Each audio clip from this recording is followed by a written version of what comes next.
Silakan Nizar. Ya, Assalamualaikum warahmatullahi wabarakatuh. Waalaikumsalam warahmatullahi wabarakatuh. Ya, selamat pagi kepada yang terhormat Ibu Sofia Nani Hartiana, kepada Ibu Susi, dan kepada Ibu Seli selaku Kepala Sekolah MTS Islam Terpadu Ulul Azmi. Alhamdulillah, puji syukur kita panjatkan kepada Allah Subhanahu wa Ta'ala karena berkat rahmatnya kita masih bisa berkumpul pada hari ini. Selamat datang dalam program pengabdian masyarakat oleh dosen Fakultas Teknik Elektro, program studi S1 Teknik Telekomunikasi mengenai implementasi alat ukur suhu tubuh berbasiskan sensor infrared. Baik, mungkin langsung kepada Ibu Sofia Nani Hartiana untuk menjelaskan. Terima kasih Ibu, mangga dipersilahkan. Terima kasih Nizar. Assalamualaikum warahmatullahi wabarakatuh. Waalaikumsalam warahmatullahi wabarakatuh. Yang terhormat Ibu Seli, Kepala Sekolah SMP IT Ulul Azmi. Salam kenal Ibu. Sama-sama Ibu. Yang saya hormatin juga Bapak Guru, ya di Pak Indra ya tadi. Pak Iwan, maaf. Pagi Pak. Terima kasih juga rekan saya Ibu Susi dan Pak Bogi yang sebenarnya hari ini acaranya double semua. Mohon maaf Ibu ya. Pertama-tama pada pagi yang cerah ini kita bersyukur pada Allah ya yang telah melimpahkan rahmat-Nya sehingga kita bisa berkumpul di sini meskipun virtual. Kita bisa berkumpul dengan hati yang gembira, dengan badan yang sehat gitu ya. Mudah-mudahan kita juga tidak tertular oleh COVID gitu ya. Tidak lupa juga salam dan salawat kita sampaikan kepada Nabi kita Rasulullah Muhammad SAW. Saya tidak akan panjang lebar Ibu dan Bapak. Pertama-tama saya mewakili rekan saya ini Pak Bogi dan Bu Susi pada satu tim pengabdian masyarakat. Jadi kita di Universitas Telkom ya, di mana Universitas Telkom itu merupakan salah satu universitas swasta di Indonesia. Bahkan sekarang Universitas Telkom itu mendapat predikat universitas swasta terbaik se-Indonesia. Gitu ya. Kami berkomitmen menjalankan Tridharma perguruan tinggi, di mana salah satunya adalah pengabdian kepada masyarakat. Nah, sehubungan dengan kondisi sekarang, pemerintah menggalakkan program untuk pencegahan penularan COVID, maka pengabdian masyarakat kami juga diarahkan mengarah ke situ. Jadi alhamdulillah SMP IT Ulul Azmi ini mau menerima kami dengan tangan terbuka, dengan senang hati dengan program ini meskipun programnya itu tidak besar itu. Dan saya harapkan Ulul Azmi kedepannya masih mau bermitra dengan kami untuk program-program Abdimah selanjutnya. Saya tidak panjang lebar, intinya saya terima kasih dan mohon maaf bila penyelenggaraan ini jauh dari kata sempurna karena kita juga terhalang oleh pandemi ya Ibu ya. Mudah-mudahan ke depan kita bisa keluar dari pandemi sehingga program pengabdian masyarakat ini bisa lebih baik dan bisa bermutu, lebih bermutu lagi. Amin. Amin. Dan saya harapkan itu kontinuitas keberlanjutan program dengan SMP Ulul Azmi supaya pengabdian masyarakat ini terasa gitu. Jadi kalau kita berpindah-pindah tempat itu jadi tidak terasa dan program ini jadi akhirnya tidak terpakai. Ya. Jadi kalau berkelanjutan, apalagi kalau misalkan Ibu ada usulan, ini kita di sini perlunya ini loh Bu, gini. Ya. Kami dengan senang hati, mudah-mudahan itu bisa kami laksanakan. Terima kasih. Assalamualaikum warahmatullahi wabarakatuh. Waalaikumsalam warahmatullahi wabarakatuh. Waalaikumsalam warahmatullahi wabarakatuh. Selanjutnya mungkin kepada Ibu Susi Bu Seli dulu ya, mungkin Nizar sebagai sambutan dari MTS.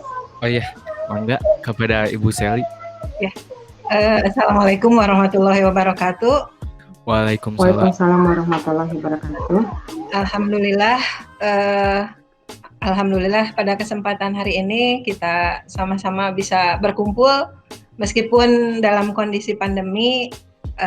Kita masih bisa menikmati, masih bisa diberi nikmat sehat, ya, sehingga kita dengan kondisi sehat, masih sehat, diberi kesehatan, kita bisa berkumpul. Salam dan sholawat senantiasa kita curahkan kepada junjungan Nabi besar kita, Nabi Muhammad SAW, keluarganya, sahabatnya, sehingga sampai ke pengikutnya hingga akhir zaman. Mungkin saya juga sama kayak Bu Sofi, tidak akan panjang lebar, cuma sama menghaturkan terima kasih karena Universitas Telkom sudah berkenan melakukan pengabdian masyarakat kepada sekolah kami.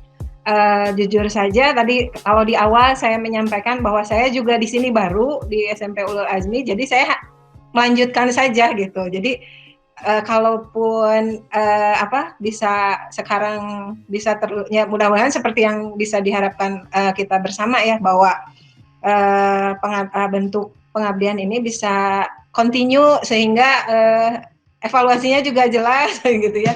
Terus keberjalanan yang sudah kita lakukan bersama itu bisa sama-sama kita ya mungkin untuk Ulul Azmi, untuk SMP sendiri mudah-mudahan itu betul-betul bermanfaat dan bisa digunakan, dan mungkin untuk dari Universitas Telkom sendiri berarti bisa bisa melihat bahwa hasil pengabdiannya itu memang dipakai dan termanfaatkan gitu. Ya, mudah-mudahan bisa seperti tadi yang disampaikan oleh Bu Sofia, berarti kita bisa senantiasa menjaga kerjasama ini.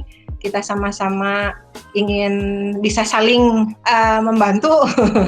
Ya, kami dari SMP Ulul Azmi merasa terbantu dengan bantuan yang meskipun mungkin tadi disampaikan oleh Bu Sofia kecil, tapi itu sangat berarti bagi sekolah kami. Mungkin itu saja dari saya.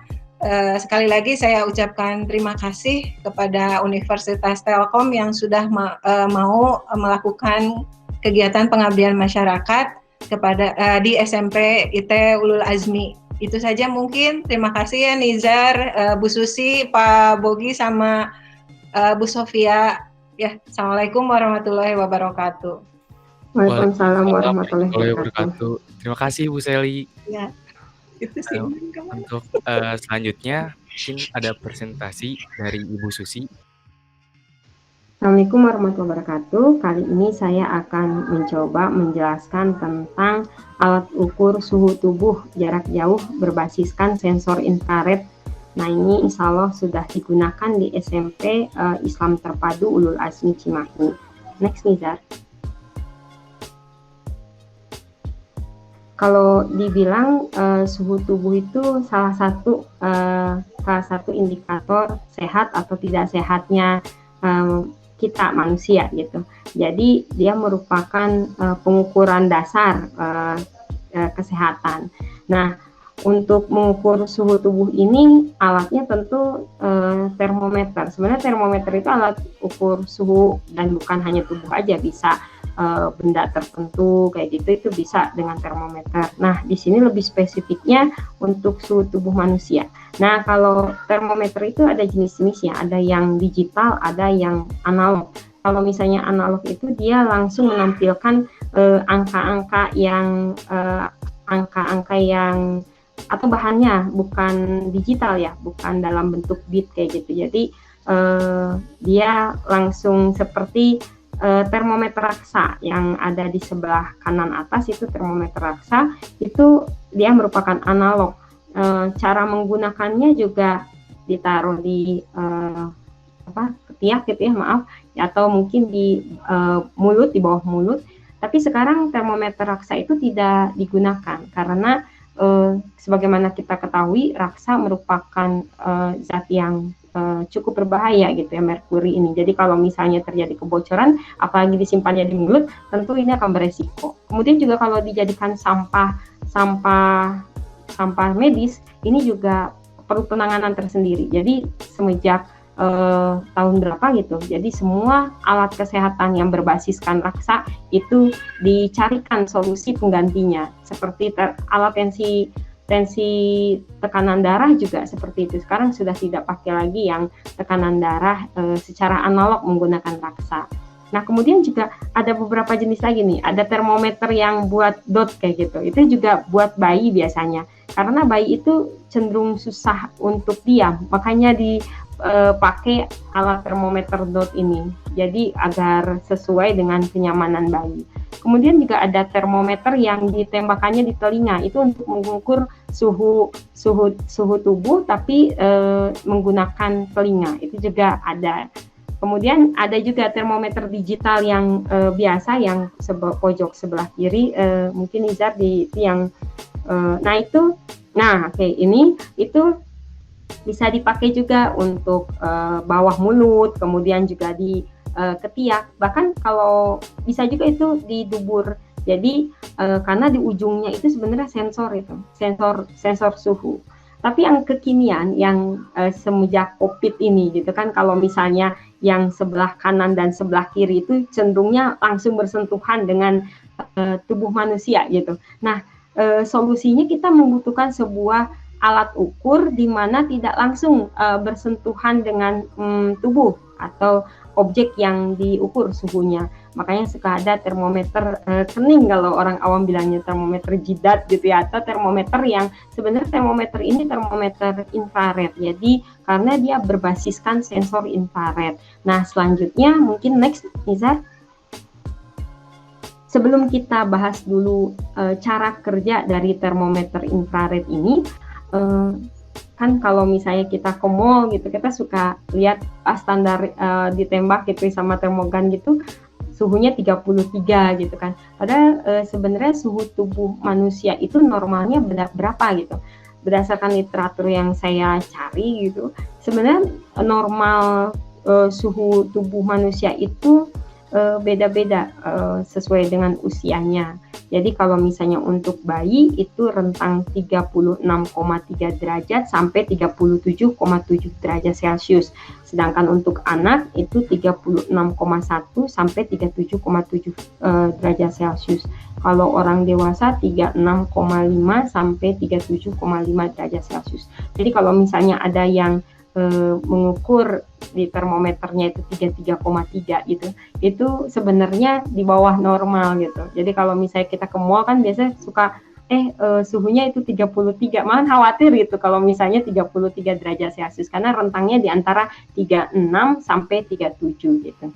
Kalau misalnya di atas itu atau kurang dari situ, itu mengidentifikasikan kalau misalnya ada sesuatu di tubuh kita. Dan bukan hanya itu saja, ternyata pagi dan malam suhu tubuh manusia itu beda-beda gitu. Walaupun dalam satu hari, ini menandakan bahwa tubuh kita itu juga beradaptasi dengan lingkungan sekitarnya. Jadi kalau misalnya suhu di sekitarnya itu panas, tubuh kita berupaya mendinginkan gitu. Jadi suhunya akan lebih rendah lagi. Next, Nizar. Nah, yang ini adalah salah satu jenis dari termometer infrared. Sebelum adanya COVID-19 ini biasanya digunakan untuk mengukur benda-benda logam yang panas sekali gitu. Atau mungkin digunakan untuk penderita yang kita nggak boleh bersentuhan dengan dia secara langsung.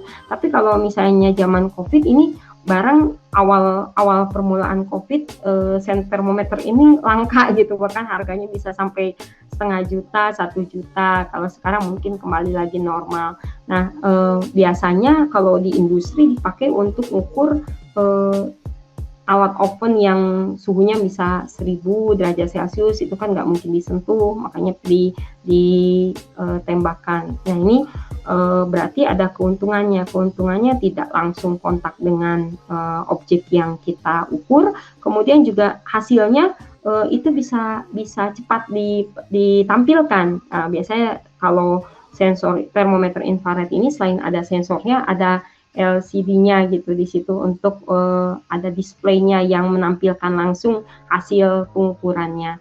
Bahkan kalau misalnya di lab kami yang yang cenderung menggunakan Internet of Things, itu informasi yang di sini kita tidak perlu nungguin di alat atau ini bisa langsung di informasinya disampaikan lewat handphone, smartphone. Jadi di smartphone kita bisa lihat, oh ternyata suhu tubuhnya Bu Sally, suhu tubuhnya Pak Iwan, ini bisa kita simpan, bisa kalau di-combine dengan Internet of Things, informasinya bisa jauh lebih bermanfaat. Kalau misalnya dipakai di rumah sakit, jadi setiap orang bisa, kita tahu rekam jejak masyarakat Jawa Barat ini berapa sih suhu tubuhnya yang masuk ke dalam rumah sakit, itu bisa dikembangkan selanjutnya.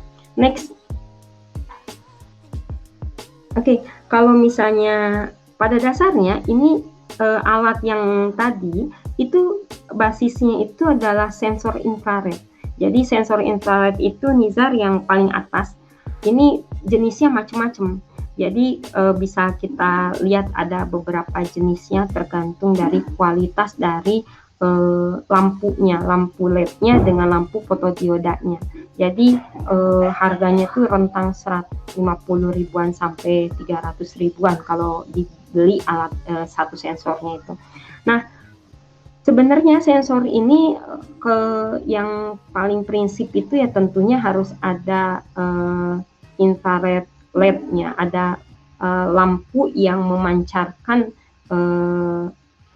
infrarednya, warna red-nya itu. Jadi IR LED-nya itu dia yang warna putih ini, dia kalau powernya sudah nyala, dia akan memancarkan cahaya. Cahayanya itu walaupun tidak dilihat oleh mata, dia sebenarnya mancarin terus cahaya gitu. Nah, dalam selang jarak tertentu, dia nangkep objek.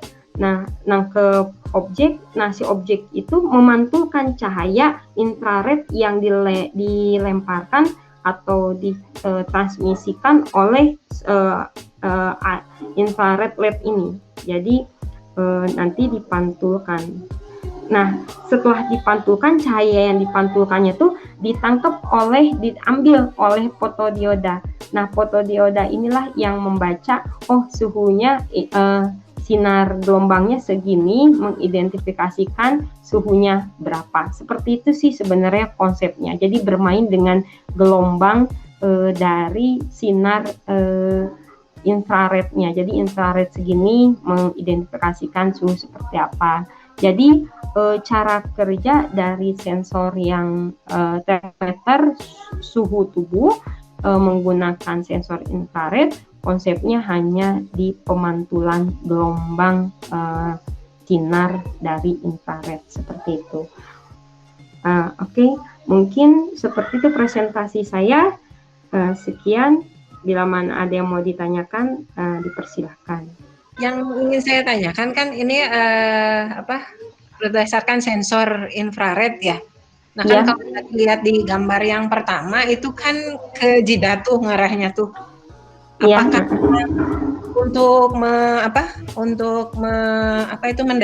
mengetahui suhu tubuh itu memang harus senantiasa dikening ya. Nah, apakah harus senantiasa dikening gitu kan? Padahal kan kalau yang saya tahu suhu tubuh tuh mulai dari atas sampai bawah mungkin ya, atau gimana Bu Susi? Saya jadi kadang terus kan dapat informasi juga karena ada pernah informasi yang saya dapatkan juga bahwa terlalu sering infrared ke kepala, katanya apakah betul itu teh akan merusak otak ya? Katanya apakah akan berakibat gelombang otak katanya gitu ya. Cuman justru karena saya sekarang bertemu dengan pakar infrared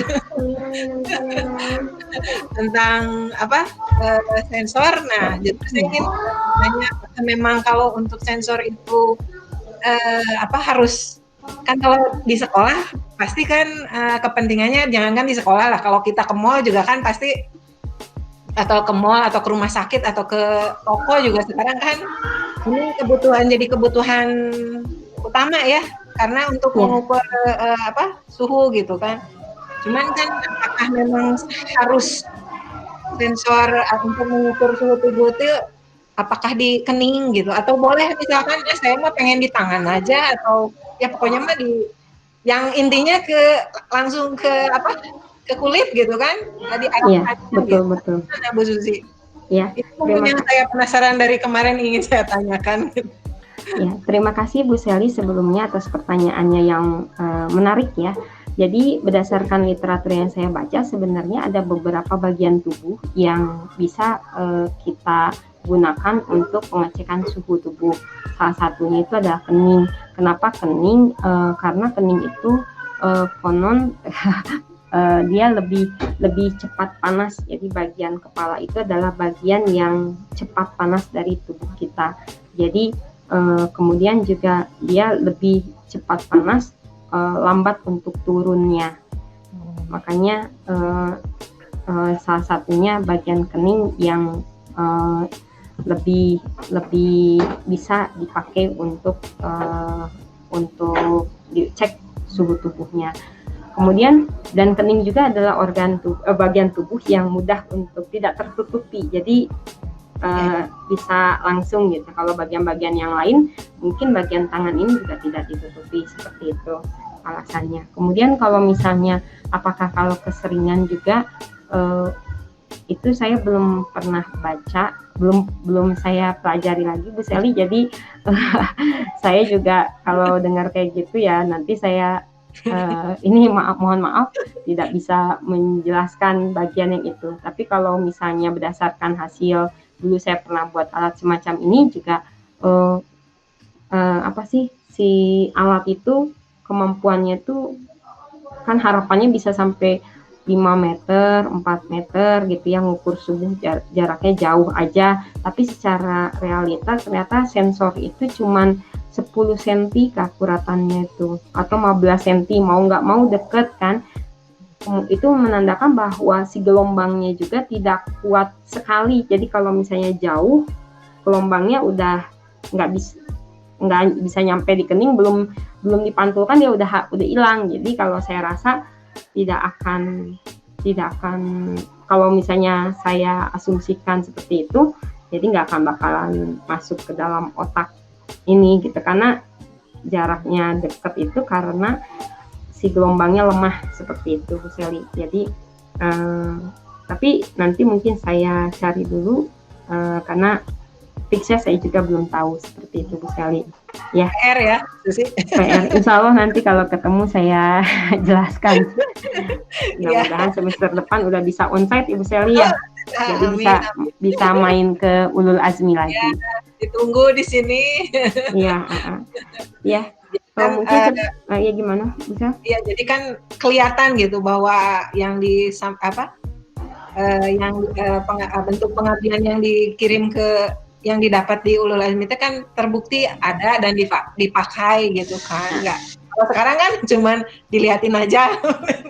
Iya. Memang kondisinya kan masih pandemi dan anak-anak juga belum masuk ya gitu. Iya. Jadi belum teroptimalkan sekali untuk saat ini mah gitu kan. Iya. Penggunaan alatnya gitu. Mudah-mudahan ke depan. Iya. Mungkin ya. Susi makasih jawabannya ya. Iya. Saya juga jadi jadi tercerahkan mungkin ya. Jadi apakah itu tenying sieunan gitu ya, supaya tidak mau ditembak gitu ya bagian keningnya gitu ya. Kalau bahasa kita mah ditembak ya. Ditembak dulu gitu.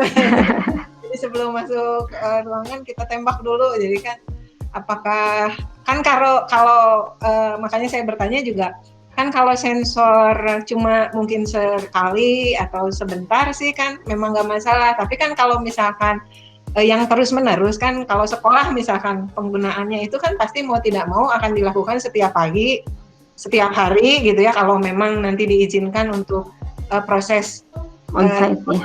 Nah, setiap hari gitu. Apakah itu tidak akan ada dampak? Kalau cuma sekali kita kan nggak sering-sering amat mah ya.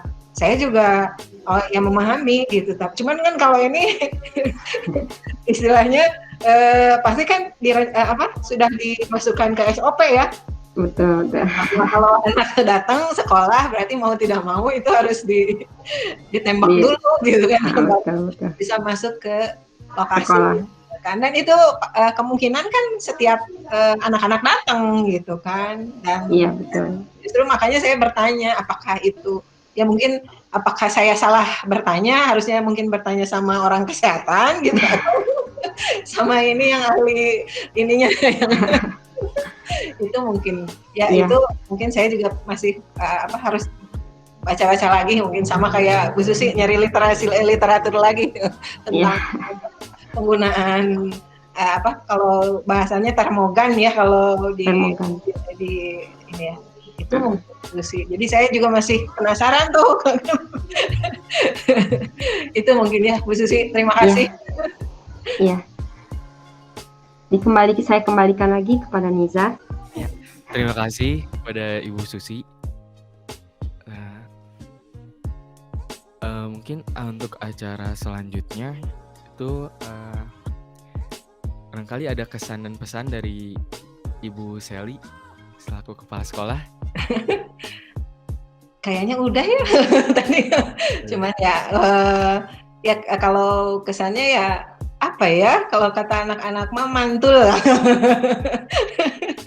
Ya kalau pesannya mungkin tadi kalau menurut saya ya mudah-mudahan kegiatan pengabdian masyarakat ini bisa terus dilanjutkan jadi jadi berkesinambungan gitu. Jadi kita bisa ya terutama kalau dari SMP ya tadi kalau saya sampaikan bahwa ini sangat bermanfaat sekali gitu apa yang sudah diberikan oleh Telyu ke SMP Ulul Azmi gitu. Itu saja mungkin ya, mudah-mudahan bisa selanjutnya masih seperti tadi dari Bu Sofia bahwa kita masih bisa terus kerjasama ya, mungkin bukan kerjasama mungkin ya tapi lebih ke ya kami insya Allah siap menerima bentuk pengabdian masyarakat dari Universitas Telkom ya, insya Allah itu aja mungkin Nizar ya. Terima kasih Bu. Iya sama-sama. Bu Sofia, terima kasih. Bu Sally, Pak Iwan, hatur nuhun. Susi sama-sama. Mantap kok. Enggak, insya Allah nanti ngobrol lagi ya Bu Sally. Mangga. Mudah-mudahan bisa ke Ulul Azminya gitu. Iya, insya Allah Pak Iwan. Terima kasih Pak Iwan. Ya, paling Nizar ditutup aja ya. Ya, gimana? Ibu, Bapak, demikian rangkaian pada pagi hari ini. Semoga banyak ilmu dan manfaat yang bisa kita ambil. Amin. Saya pamit undur diri. Mohon maaf apabila masih ada kekurangan. Terima kasih. Wassalamualaikum warahmatullahi wabarakatuh.